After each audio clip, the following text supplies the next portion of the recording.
Welcome back to the Valley today, 6:49, taking a live look at the U.S. Capitol building. 75 days now until the presidential election, and Hillary Clinton is fighting back after days of attacks and accusations from Donald Trump over her relationship with minority voters and her time as Secretary of State.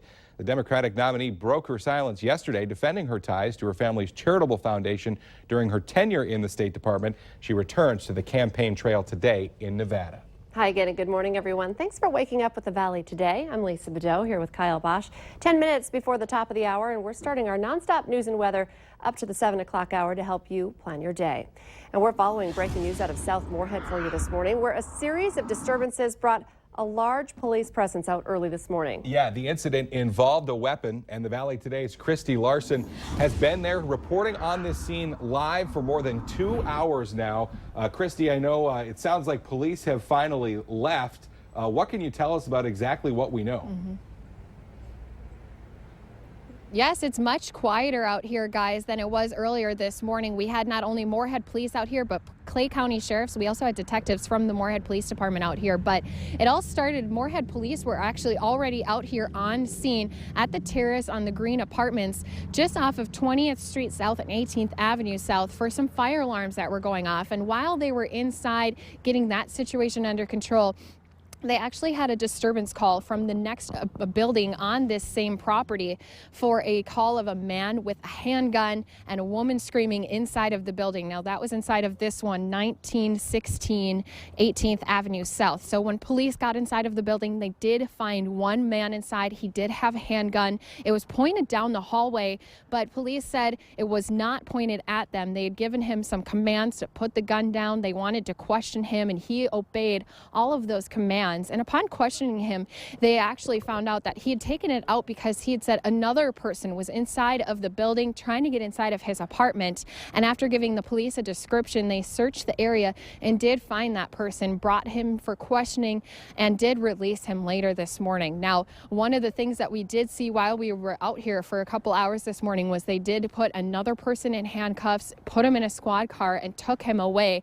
And when I talked with Sergeant Stafford, he said to keep updated, because they said as of right now, no arrests have been made, but they might be updating this situation and the story a little bit later. The bottom line, though, guys, one of the things that he did emphasize on, especially with all the things that have been not only happening across the country, but kind of also just here in our greater FM area, he said, thankfully, they came in, did their job, and everyone's going to be leaving safe today. Yeah, it was certainly some tense moments that we were hearing over the scanner this morning, and obviously anytime police are dealing with a suspect in a weapon, they're going to be on guard. But as police told you, and as you've been telling our viewers this morning, the good news is that everybody is safe and the situation was calmed down, but certainly some scary moments there. For sure. Christy Larson reporting live for us. Thank you. Time to get a look now at weather and traffic on the ones this morning. We turn it over to meteorologist Lisa Green. Of course, a very important day for lots of kids and parents in Fargo. Big day. It's back to school day for Fargo students and some other school districts in the Valley as well. Other schools have come back to school throughout the week. Maybe you're on your second or third day, and it's going to be a cool one in contrast to the last couple of days. We're going to see temperatures in the 60s to some low 70s, and that's it. So it's going to feel pretty cool out at the recess, or out on the playground for recess, with some mostly cloudy to partly sunny skies and a little bit on the breezy side. And on top of that, there are some places that may get some sprinkles. So not the perfect day, maybe a good day to be in the classroom instead of out and about like students probably want to be still. 56 degrees in Fargo, 60 right now in Grand Forks, 53 in Baudette, and 56 in Jamestown. So most of us nice and dry. We do have those clouds that have been moving into the valley, and on top of that we have some rain showers right in Kitson County and then north of the border too that are trying to work their way in, and will be doing so from time to time today in the northern valley and out east. That's the better bet for some rain. Wind is variable. We're looking at light wind speeds east and then out toward the west, a gust to 21, and it's eventually shifting to a more northwesterly direction. So those temperatures today going to be a little bit cool into the 60s to some low 70s, 72 degrees in Fargo. Expect those isolated showers up north especially.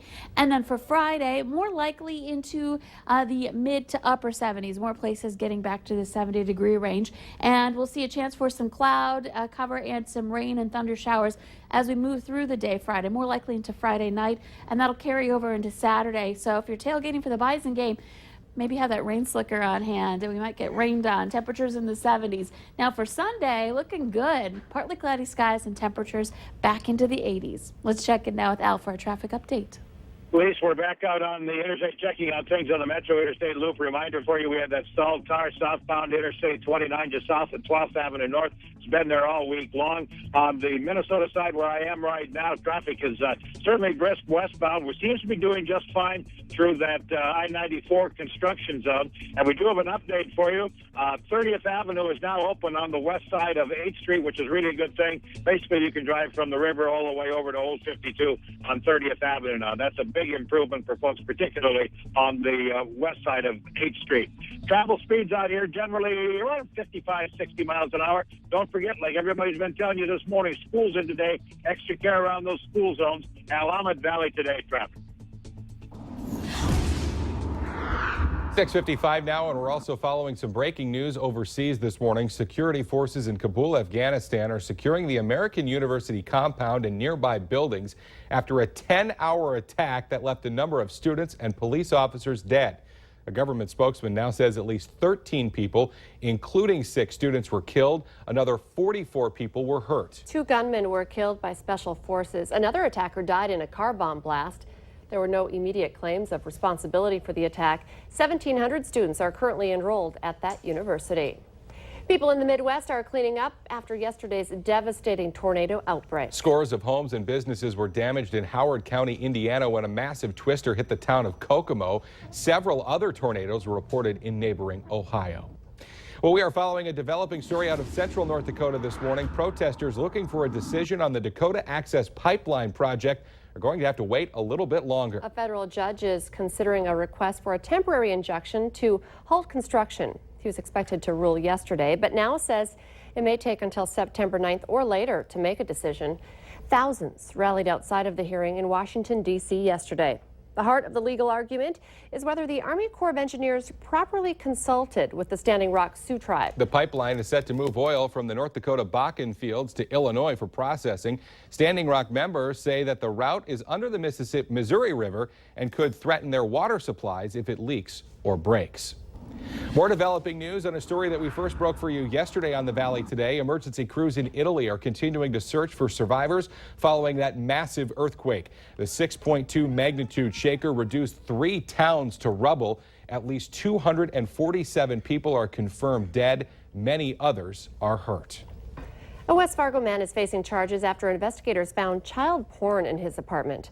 Donald Journey Jr. is facing 2 felony charges of promoting or directing an obscene sexual performance by a minor and possession of certain materials. He could face up to 25 years in jails and fines of more than $30,000. Court documents say that police were led to his apartment by tips from people who saw young children engaging in sexual acts that were uploaded to Tumblr and Flickr. Some good news for drivers in South Fargo. Contractors say the 13th Avenue project in Fargo is running on schedule, although you can expect the sea of orange cones to stay until the end of October. Some drivers have been complaining to us about 20-minute-long wait times in the construction zone, and they're wondering what's going on. Master Construction says the longest delays are caused when they have to stop traffic for construction trucks. The city of Fargo recommends using detour routes to avoid the issue. New for you this morning, Prince fans can rejoice. They will soon be able to tour the late singer's famed Paisley Park estate. The singer's family says it will offer guided public tours of the Chanhassen complex starting October 6th. The company that runs Elvis Presley's Graceland will manage the tours. They'll take fans through the 65,000 square foot complex, showing off the recording and mixing studios, rehearsal rooms, concert halls, and along with thousands of artifacts, instruments, and costumes. Tickets for tours of Paisley Park are set to go on sale tomorrow. Well, as we mentioned, it is back to school week for thousands of kids and teachers in North Dakota, including kids in Fargo today. And there's a big award that is going out to some North Dakota teachers this morning. 4 of them are being recognized nationally for their work in the classroom. 3 of those teachers from right here in the Valley. The Presidential Award for Excellence in Math and Science Teaching is going to Michelle Strand of West Fargo's High School, Angela Stoa-Lip of Ed Clapp Elementary in Fargo, and Jonathan Fugelberg of Mayport CG High School in Mayville. Lonnie Ray Miller of Bismarck is also being honored. The National Science Foundation recognizes outstanding K-12 teachers with this program every year. Each will receive $10,000 and a trip to Washington, D.C. for the award ceremony. Let's get our answer now to our question of the morning on Facebook. 90% of people have embarrassed themselves by doing this in public. The answer, oh, we're both guilty of I this know, sometimes in the morning. often That in the morning. loud stomach growl. You can't stop it. You can take part in our question of the morning at our Valley News Live Facebook page. Maybe grab a light jacket and maybe even an umbrella if you're headed out the door this morning for the school bus. Yes, Northern Valley especially, where we do have some showers trying to work their way in. Otherwise, it's just going to be cool today and a little bit cloudy too. 60s to some low 70s. For Fargo students, a taste of fall on your first day. Thanks for waking up with the Valley today. More local news and weather for you right here in just 25 minutes. Have a great Thursday, everybody. We will see you tomorrow morning.